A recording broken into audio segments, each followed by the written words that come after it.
For years, you've been told fibromyalgia is a problem with how your brain processes pain. The volume knob on your nervous system is just turned up too high. And so the treatment is to turn it down with pregabalin, antidepressants, painkillers. It's just a band-aid for the volume knob. But what if I told you that the hand turning the knob isn't your brain at all? What if I tell you if it's in your gut? I know how that sounds, so let me show you the study that stopped me in my tracks. In 2025, last year, researchers published something remarkable. They took the gut bacteria from women living with fibromyalgia and they transplanted it into healthy mice, germ-free mice, completely clean and no fibromyalgia on their own. And within days, those mice developed it. Increased pain sensitivity, they had fibromyalgia. That's the hallmark of fibromyalgia. And here's the part that matters most. When they did the exact same thing using bacteria from healthy people and put it in the mice stayed fine. Nothing changed in those animals except the bacteria, just the bacteria, and the pain came with it. Now, this is the question that keeps me up at night as a practitioner. For 20 years, I've watched patients get treated for the pain from the doctors, the symptoms, while the doctors were treating not the ecosystem, just the pain. And that might be producing it from the gut. So let's talk about how your gut actually does this, because it's not vague. There are 3 specific messages and they help you understand. And when you understand that, everything changes. Let's talk about the first one. The first messenger is your pain chemistry itself. The bacteria in your gut help produce and regulate the very neurotransmitters that control how you feel pain, the serotonin and the GABA, the calming signals. In fibromyalgia, the research consistently shows a shift in the gut community. Certain protective bacteria are depleted, particularly the ones that should be in abundance. When those bugs go missing, the chemistry that's supposed to keep the pain quiet and dialed down, the pain drifts up, not because your brain decided, but because the flora in your gut factory changed. This brings us to the second messenger. It's a short chain fatty acid called butyrate.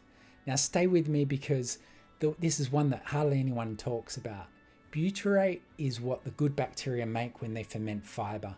This is the fuel that keeps the gut wall sealed and your immune system calm and functioning normally. In fibromyalgia, the bacteria that produce butyrate are often exactly the ones found to be low.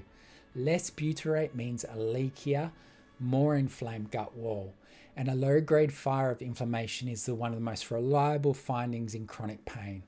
So the second messenger isn't a chemical that your brain made, it's a fuel bacteria that your bacteria is making.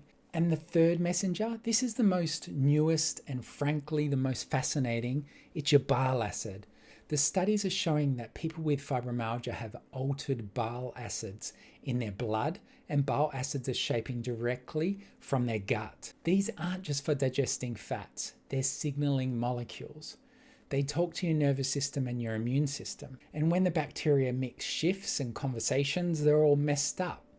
And your body feels it is pain and fatigue. So let's look at what we've got. 3 messengers: your pain chemistry, your butyrate fuel, and your bile acid. And every single one of them is being written off by the bacteria in your gut. This is why everything starts in the gut, not as a slogan or a quick fix, as a mechanism, as a key function. Now here's the hopeful part and the biggest one. In another study, researchers didn't just observe this, they tested it in the other way around. They gave fibromyalgia patients a fecal transplant, healthy bacteria, and the patient's symptoms improved. Their pain came down, which tell us a lot, that the loop doesn't just run giving them fibromyalgia, you can reverse it. It can run in the right way too. The gut isn't just where the problem starts, it's where the repair can happen as well. And I want to be very clear, very honest with you here. Because this is new science, I won't sell you a miracle. We're in the early stages. Fecal transplants are not a fibromyalgia treatment you can go and get tomorrow. And I'm not telling you to chase one. What the research gives us isn't a magic bullet. It gives us a target, a real physical target that's been sitting and ignored while everyone around argues about pain signals in the brain. And the beautiful thing is you can start feeding the target today with food, because every one of those three messengers, your pain chemistry, your butyrate, your bile acid, responds to what's on the plate. The fibers that feed your butyrate markers, the plants that diversify good bacteria, and the food that calms the fire instead of feeding it. I made an entire video walking through the exact way to eat and what to avoid in fibromyalgia. It's called the Eat This, Not That. And it's one of the perfect steps after this one. Watch it next because it turns everything I just explained in what goes on the fork, in your mouth, to what happens in your body. Because here's what I want you to take away.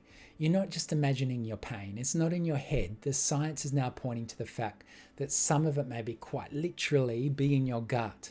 And that is good news because a brain you can't reach is a frightened thing.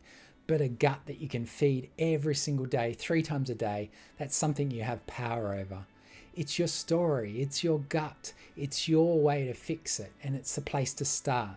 If you want to keep going, watch Eat This, Not That video next, and I will see you there healing.